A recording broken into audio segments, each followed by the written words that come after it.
This is Pen Dust Radio. Welcome, all you literati, you lovers of words and tales, you who need a break in your hurried, harried lives.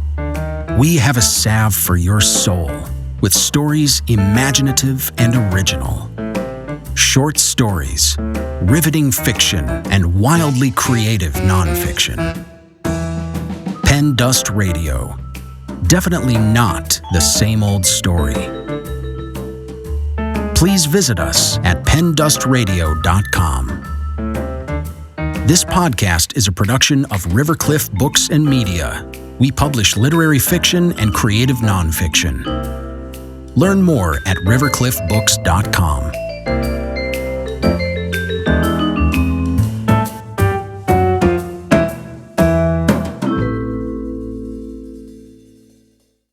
In this brief memoir, Roberto Loiederman recalls a night in San Francisco in the summer of 1965 that he spent with Hunter Thompson, the half-mad, cosmic prankster and creator of gonzo journalism. For Roberto, the early days of the counterculture, the days of psychedelic rock, drugs, and free love, weren't quite as romantic as they are remembered. Roberto Loiederman has been a journalist, merchant seaman, TV scriptwriter, Dynasty, Knots Landing, Days of Our Lives, etc., kibbutz cook, deli owner, documentary film producer and writer, and some other professions he'd rather not remember. He is co-author of The Eagle Mutiny and has written for the LA Times, the Baltimore Sun, and many other publications. This story was first published in the Los Angeles Times, February 2005.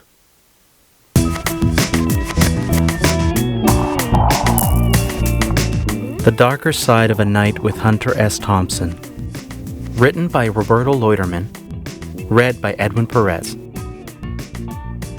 In the middle of Hunter S. Thompson's book, Fear and Loathing in Las Vegas, there's a scene that flashes back to San Francisco in the mid-1960s. After getting LSD from a street person, Thompson is in the men's room of a rock club trying to ingest the drug.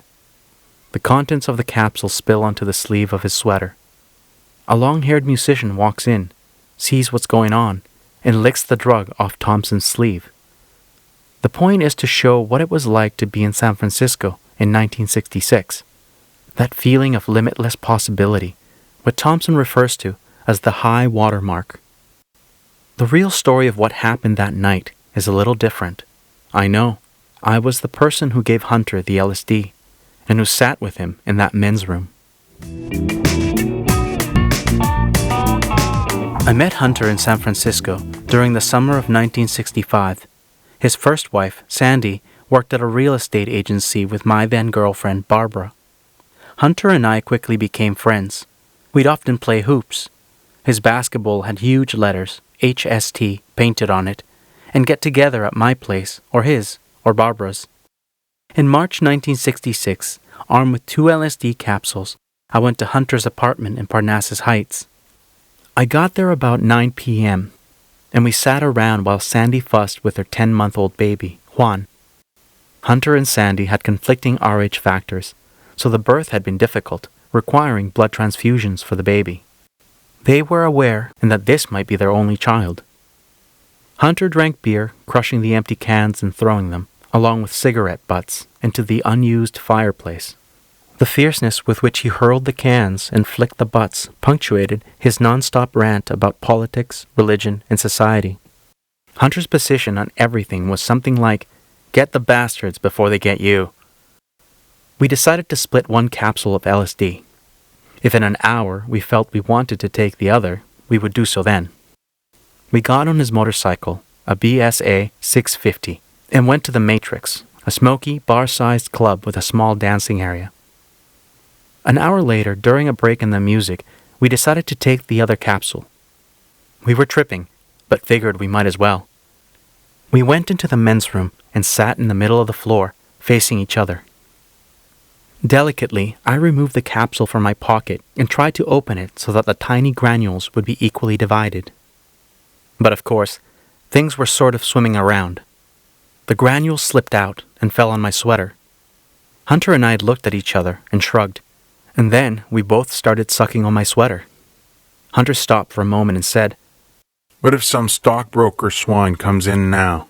The idea was hysterically funny, that some straight guy would walk in on two lunatics sitting on a bathroom floor, sucking on a sweater. We laughed to the point of crying, gasping for breath. Of course, no such person walked in. No one like that was ever in the Matrix. That was how I recall the incident on which the book and movie scene was based. But that night wasn't over yet, not by a long shot. It was 2 a.m. by the time we got back to Parnassus Avenue, which is very steep. Hunter grabbed an empty garbage can and rolled it downhill. It caromed down, banging into cars, the curb, and a fire hydrant. The clatter alerted a neighbor, a medical student who knocked on the door after we had gone inside. A moment later, another knock. It was a Hell's Angel Hunter had met while writing his book about them. He'd been outside, waiting for Hunter to come home. The student and the Hell's Angel talked while Hunter casually ambled to a closet and pulled out a pistol. Not a dainty snub-nosed type. No, indeed. This was a long-barreled, very dangerous-looking piece of firepower. The Hell's Angel and the student went quiet. They watched as Hunter went to a window that looked out on a central courtyard and aimed out into the center, where all the backyards converged. The Hell's Angel and the student grinned nervously, backing away. Hunter, focused on his task, didn't even turn to look at us. He straightened out his arm and fired. The pistol shot reverberated. Then, silence. Sandy came in quickly, sleepily tying her robe. She saw what Hunter was doing and looked at us. The Hell's Angel put his hands up, an "I give up" gesture, and left. The student stammered an apology, then disappeared. I stayed, but could only manage a shrug.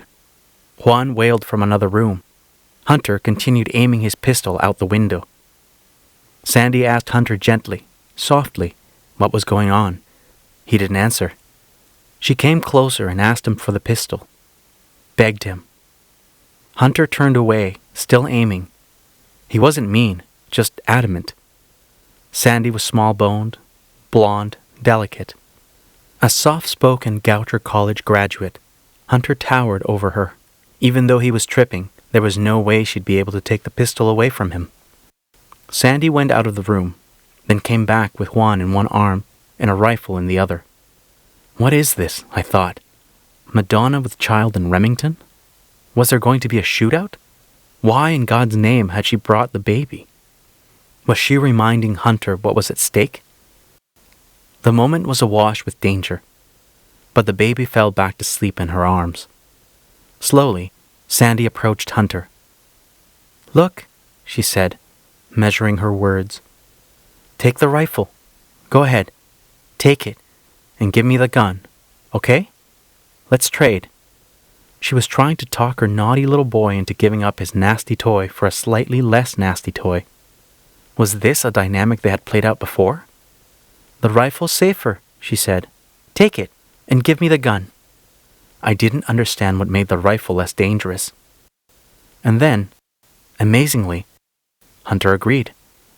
He nodded and carefully gave her the gun, making sure she gave him the rifle at the same moment. Sandy quickly removed the pistol and Juan from the room. She came back a moment later without either one. Hunter aimed the rifle out the window. Now, on the downward slope of the trip, he started to talk, gravitating to his pet topics, Vietnam, LBJ, the Pope, and how the church and the state conspired to crush our freedom. Over the fireplace was the Samuel Johnson quote he loved. "He who makes a beast of himself gets rid of the pain of being a man." A better motto for him would have been, "I don't care if the whole world blows up, if I could just have one moment of absolute freedom." Listening to Hunter drone on, worming his way into my head, was exactly what I didn't want to do with what remained of that acid trip. I told him I was leaving. Sandy gave me a pained look. How could I leave her alone with her husband and his weapons? Yeah, I felt guilty, but I couldn't take it anymore. Not the guns, not the non-stop ranting. I didn't want Hunter controlling my trip.